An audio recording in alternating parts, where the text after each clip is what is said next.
Hello, students. It's your instructor, Ann Babson, for French, and this video, the first I am including in our Travel French series of videos, I'm calling Emergency French. The first thing I thought that I should give you a video for and that we could talk about in class would be some key phrases you need for emergencies. I do think that when we are traveling and we think about being able to go somewhere and not speak the language at all, we worry that in a real crunch of some kind, in a bad situation that involves maybe fire trucks and handcuffs and God only knows what, an inability to communicate would be really a problem. So I want to put your mind at ease about a few of those things. Also, when we're lost, how do we get unlost? Traveling can involve a variety of confusions, no matter where we're going, even the United States. My husband and I have gotten desperately lost in Nashville, Tennessee. It's not the same thing as trying to find one's way around Outer Mongolia, let us admit, especially because we do speak a language that we share in common with the people of Nashville. So I've got some key words for things that you are going to want. We're going to go over other categories of language that people generally use in travel, but I thought I'd give you the emergency stuff first. So this video is called Emergency French.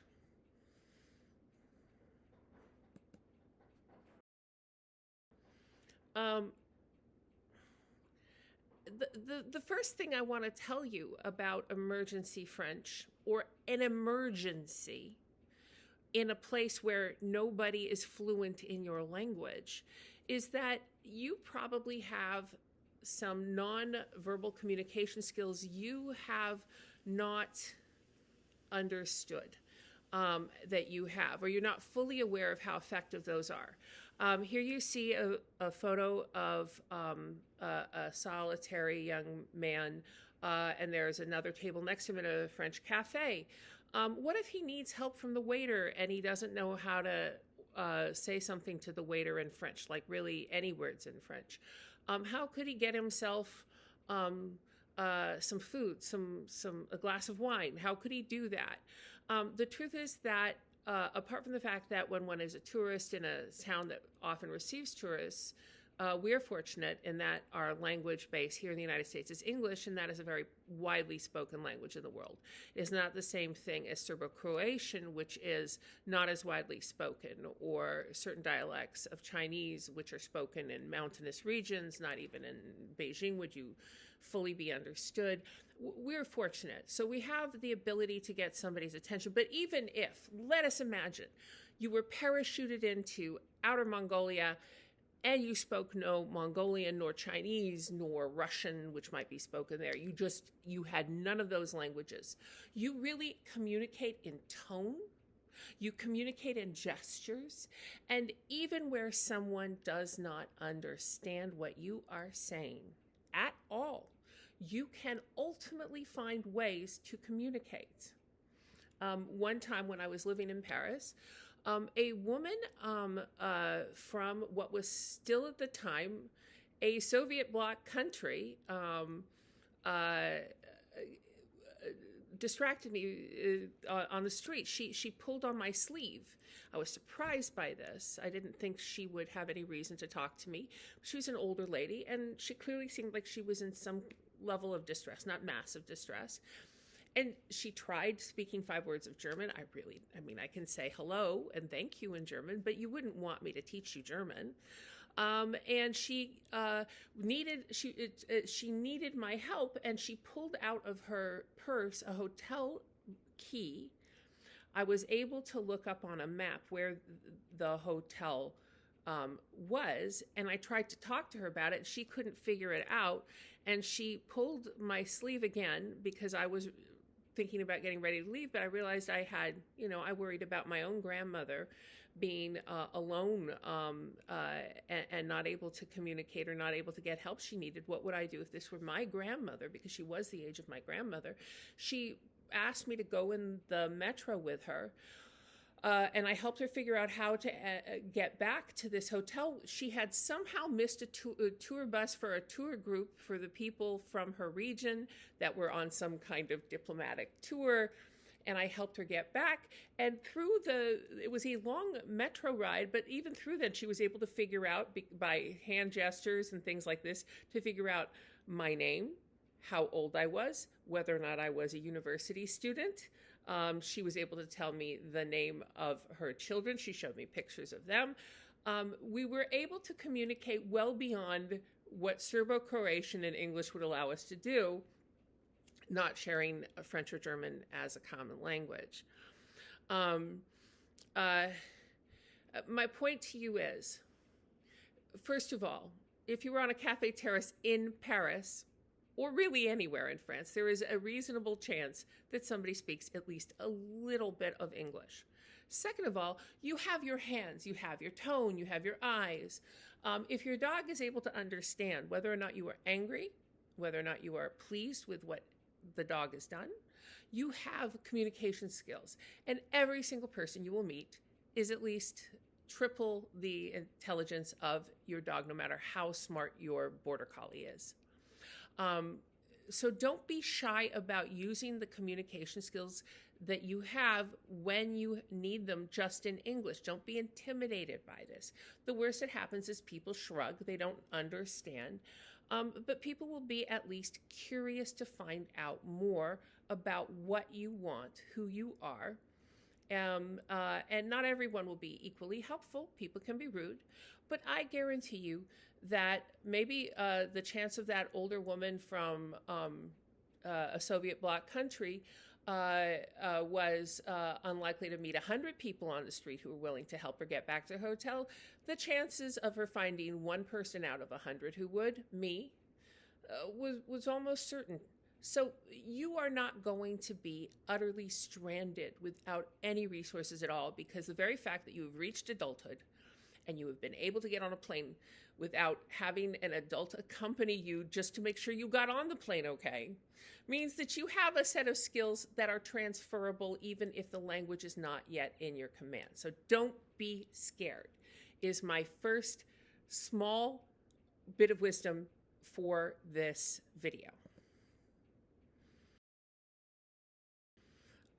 And there is a phrase that means please. By the time you've watched this, I imagine you will have learned this with me in class. It is very useful. When you need someone's help, we say, excuse me. The French they have the expression, excuse me, excusez-moi, but that means I'm sorry. And not just for, a completely inconsequential thing. It means like, I'm really, please, I give you my excuses. I'm terribly sorry I've done something. And you're probably not all that sorry. With a total stranger with whom you've had no further previous interactions. But the way to get someone's attention for the French is to say, s'il vous plaît. I'm going to say that again. S'il vous plaît. S'il vous plaît.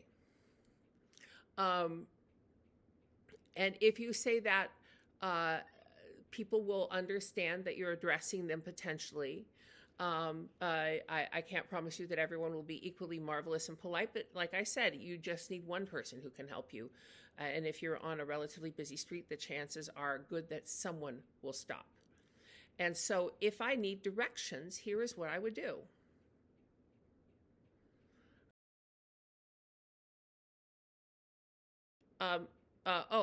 Before I get to directions, I would say something else that's useful for French learners, or especially if this is the first time you've learned another language in your life other than the one that you spoke at home as a child.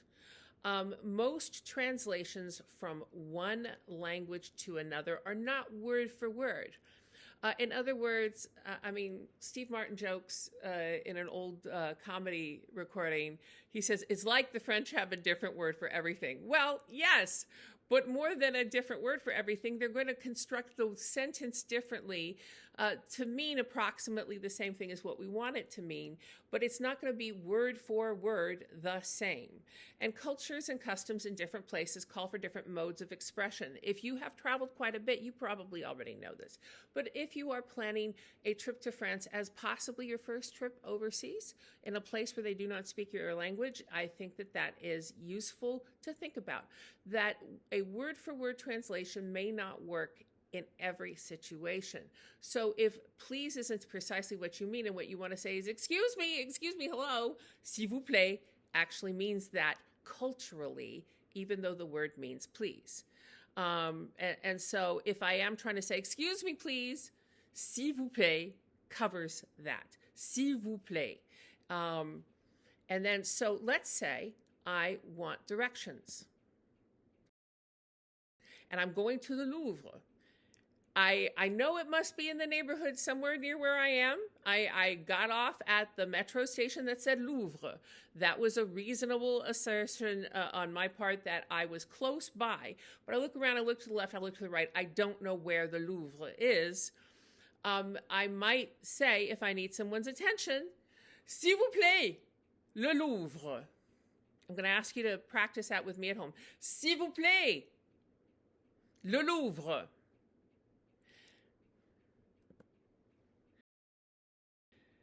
Now, what's going to happen next when you say s'il vous plaît le Louvre, or s'il vous plaît les Jardins de Luxembourg, or s'il vous plaît l'Hôtel de Ville, wherever you're going, the name of the place you are looking for that is probably nearby. People are going to do a lot of pointing. Like I have a picture of this lady who's pointing to show people some way to go. And there are phrases that include elements of directions that you should be able to recognize. Normally, people's finger pointing in a direction is a reasonably good cue as to what they're saying is the direction you should go in. But you might hear them say, à gauche, to the left. And by the way, you see gauche. That's a word that you may have said like, oh, her attire is so gauche. In other words, it's so outside of the norm, so inappropriate. Well, gauche in French also means to the physical left. And then à droite means to the right. À droite. And then a bit confusingly, if you hear them say tout droit, not just à droite, tout droit, that means go straight. So let me practice saying that with you again. You repeat after me so you get it in your ear and in your mouth. So that way, let's say they say something really fast at you, because let's say they said, I'm going to pretend I am the person who's giving you the directions, the lady in the white coat who's pointing. Ah, vous cherchez le Louvre, sans problème. Vous allez à 200 mètres tout droit, et puis vous regardez à gauche, vous verrez le guichet d'entrée.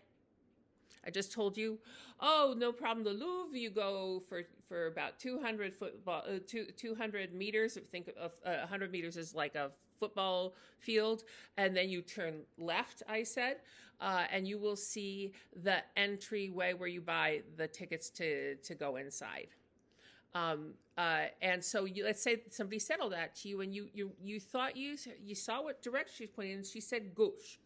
So you want to ask, okay, so you say tout droit, and she'll say oui, and then you say à gauche, and she will say yes or no, or she'll say something else.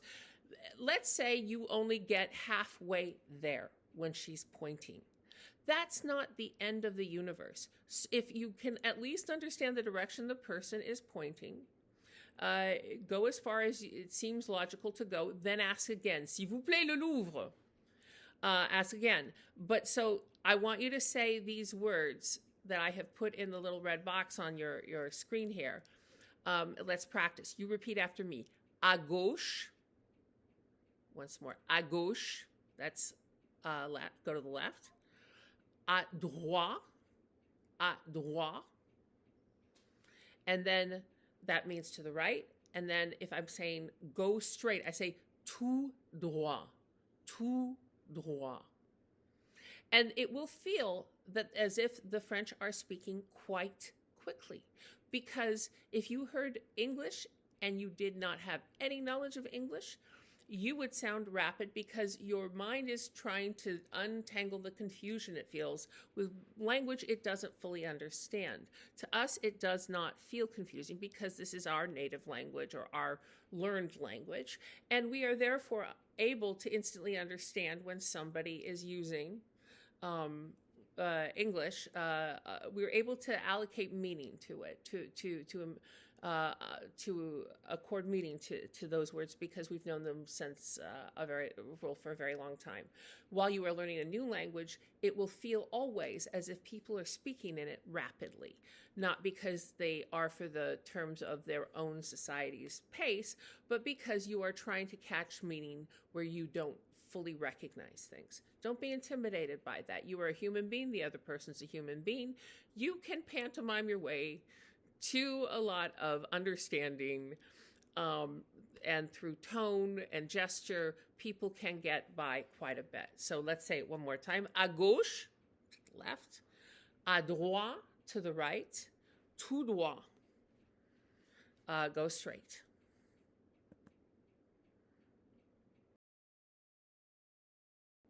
And something you will want to know how to say during a trip in France. S'il vous plaît, les toilettes. Les toilettes. You would want to find your way to the restroom. I'm just guessing. And you may see a sign that says toilette. You will not be surprised that that means restroom. And toilette is a perfectly polite word. You will be able to say it and get directions. You may see this sign, though. WC. The French they would say for WC that they get it from the English. It meant when the toilet was a commercial product that was mass produced, people would purchase the toilet and put it in what was called the water closet. The water closet. That was the polite term for a half bath, basically. But the way the French say this, if they were saying it in the very old-fashioned way, they would say W, which means W, C, which means C, the WC. But they now have shortened that often to say le WC, le WC. But if you see WC on a door while you are traveling, there's a very good chance in France that means that is a restroom. So you can say s'il vous plaît les toilettes. You can say s'il vous plaît le WC, le WC. If you're being a bit more formal, les services. Où sont les services? S'il vous plaît, les services. There's a good chance they will understand. That literally means the services. You can see it written down there. All of those words are polite. You may hear someone say this phrase.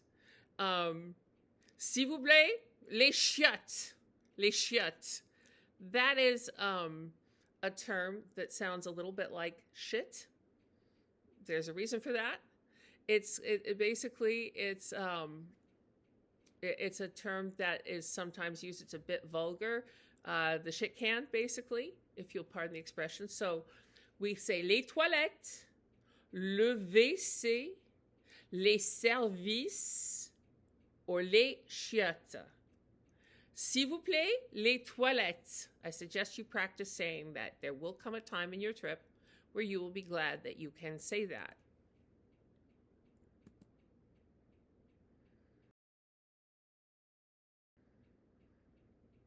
But how would I get help in a real emergency? If you are looking for a hospital, emergency room, they're not going to say emergency. Emergency is an English word. Urgence.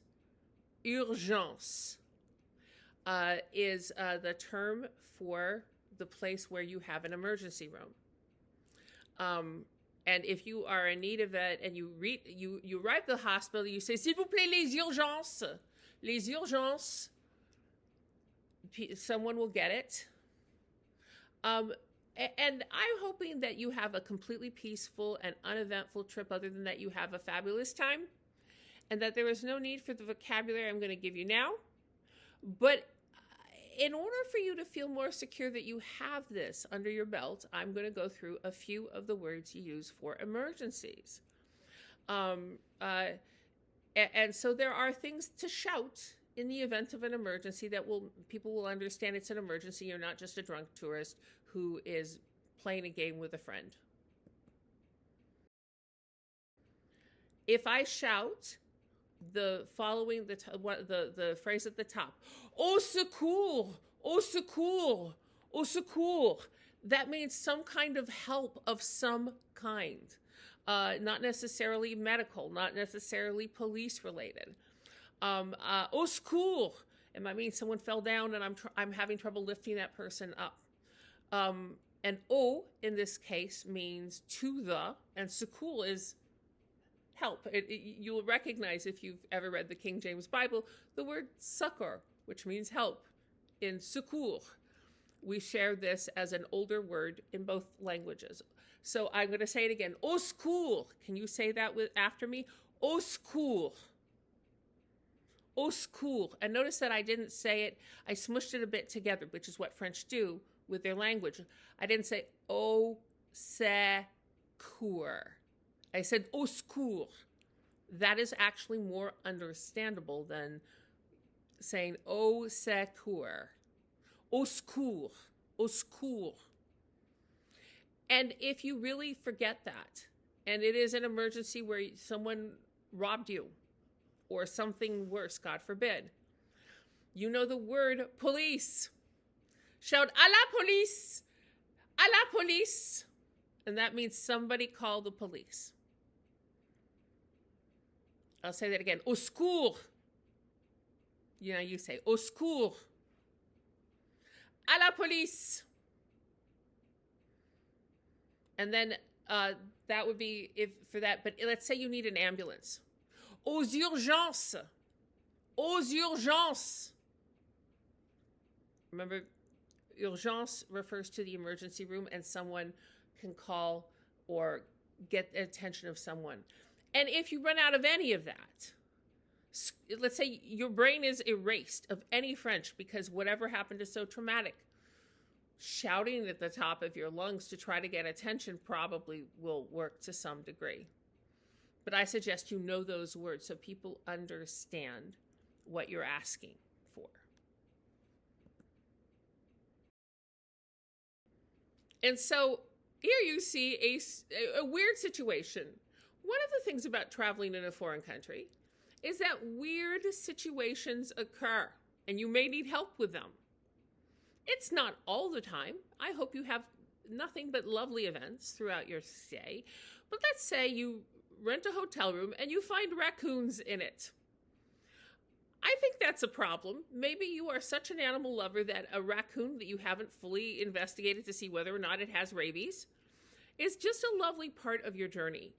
And in which case I say to you, you remind me of St. Francis of Assisi for your love of animals, but I'm just going to go out on a limb here and say I don't want a raccoon in my hotel room.